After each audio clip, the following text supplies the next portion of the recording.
Hey, j'espère que vous êtes en forme, de bonne humeur. Cette semaine, on va vous présenter une soupe de miso. On va faire de la soupe de miso avec des algues. Puis le miso en tant que tel, c'est une fermentation qui est faite avec du soya à la base et des céréales. Nous, au magasin, on a plusieurs sortes, mais celle que je vais vous présenter aujourd'hui, c'est le miso à la japonaise de la compagnie Masawipi. La compagnie Masawipi, ça se trouve être une compagnie qui est au Québec. Donc, c'est tous des produits qui viennent d'ici. Puis, ils sont basés à North Atlee. Puis, la recette japonaise de miso, ce qui est intéressant, c'est qu'elle est beaucoup plus complexe que les autres miso que vous allez trouver. Il y a du soya, du riz, du sarrasin, de l'avoine, des algues et des champignons et des fines herbes. Donc, il y a vraiment beaucoup d'aromates. C'est un miso qui est beaucoup plus complexe au niveau du goût. Donc, beaucoup plus agréable quand on fait une soupe. Pour ce qui est des algues, je vais vous présenter deux sortes d'algues aujourd'hui. J'ai pris les aramé. Les deux, c'est de la compagnie Koyo. Les aramé, c'est quand ils sont séchés, on peut voir que ça ressemble à ça. C'est comme des petites pailles noires. Puis, ici, une fois qu'on l'a réhydraté pendant 15 minutes dans l'eau tiède, ça ressemble plus à des nouilles foncées. C'est excellent. Le deuxième produit d'algues, c'est le wakame. Wakame, c'est des algues qui sont beaucoup plus grosses. Le produit sèche a vraiment l'air petit, mais fiez-vous pas à ça. Quand ça gonfle pas à peu près. Donc, ça, c'est une partie là, de ce que j'avais réhydraté. C'est à peu près la même quantité que vous pouvez voir ici. Puis ça, c'est ce que vous voyez là, c'est juste la moitié de ça que j'avais réhydraté.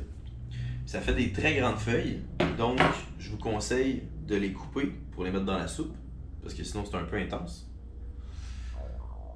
Donc on peut déchirer les grands morceaux, puis ensuite se couper des petits carrés avec ça.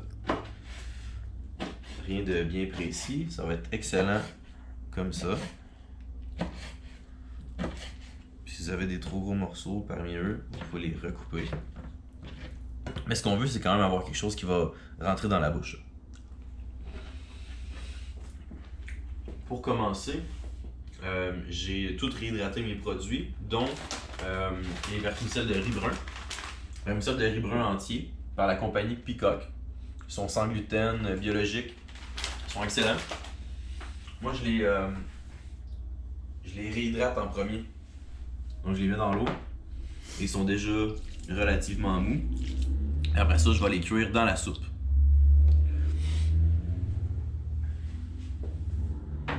Pour la base de soupe, j'ai commencé par couper un petit peu d'échalote française et de gingembre que je vais maintenant caraméliser dans le chaudron.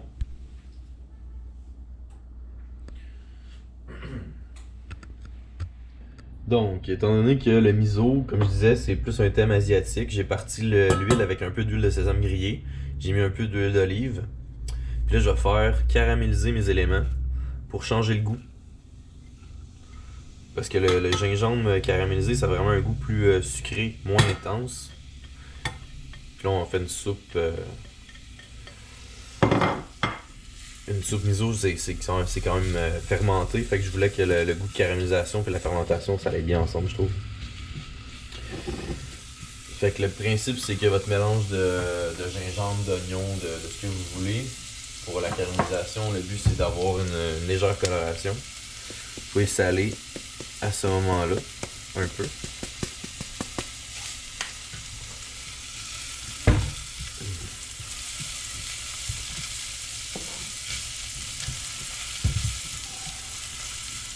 Puis en même temps, pendant que ça caramélise, je vais vous montrer un peu comment partir votre bouillon.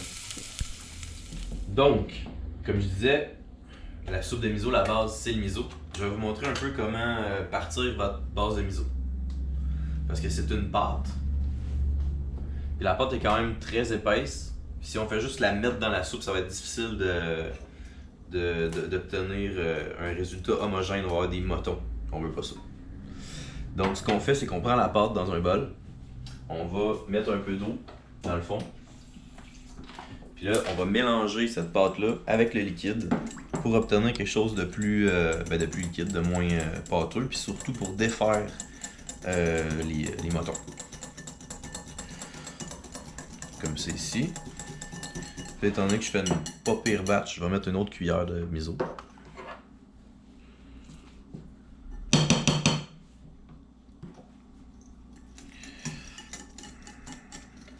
Puis comme vous pouvez constater, vous n'avez pas besoin de beaucoup d'eau là, pour que ça fasse une belle pâte. Mais le principe, c'est juste de la délier.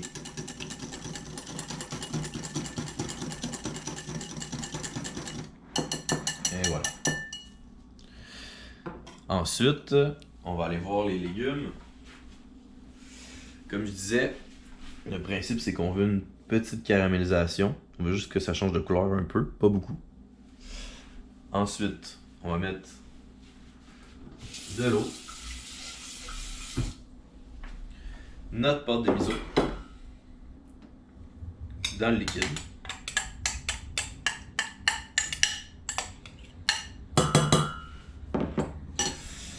Maintenant, je vais venir ajouter les algues.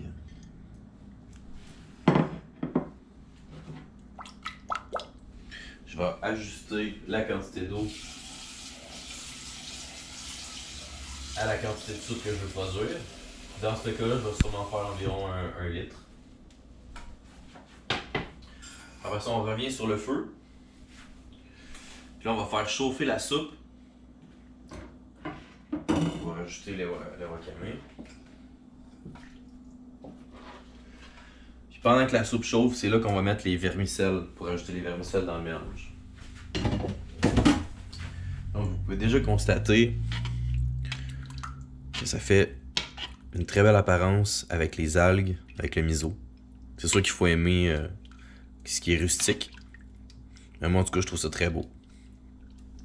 Pourrais-tu rajouter du tofu? Oui, là en ce moment au magasin on a beaucoup de tofu ferme. On n'avait pas de tofu plus tendre. Puis dans une soupe, je préfère le tofu tendre. En général, on en a.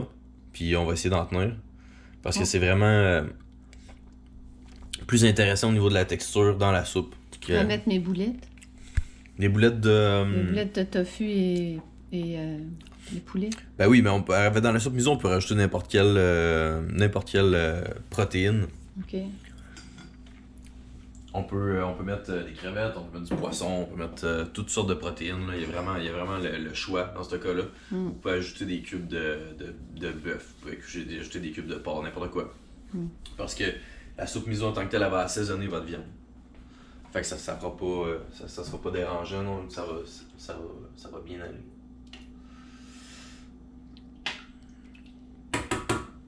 Donc, ce que je vais faire pendant que la soupe chauffe, rajouter un peu de vermicelle.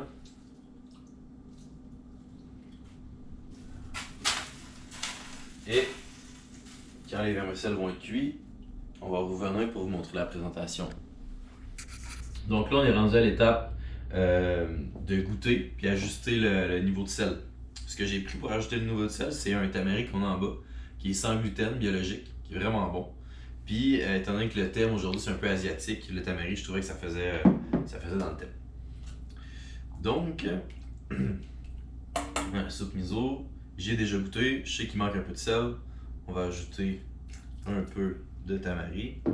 Et en même temps, ça va rajouter une belle couleur foncée, là, riche au bouillon.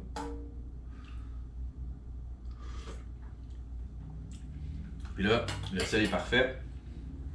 Au niveau du service, je vous dirais qu'avec les vermicelles, j'aime mieux faire ça en 2 parties.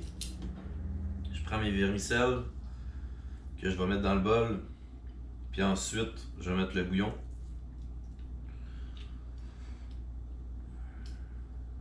Comme ceci.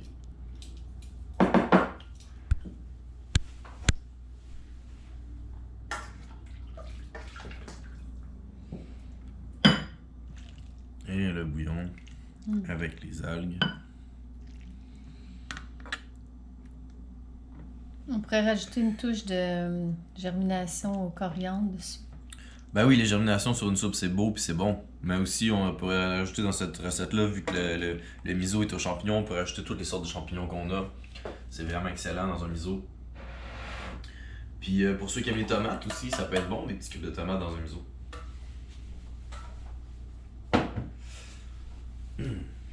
Donc, bonne dégustation, puis vous nous en donnerez une nouvelle. Passez une belle semaine.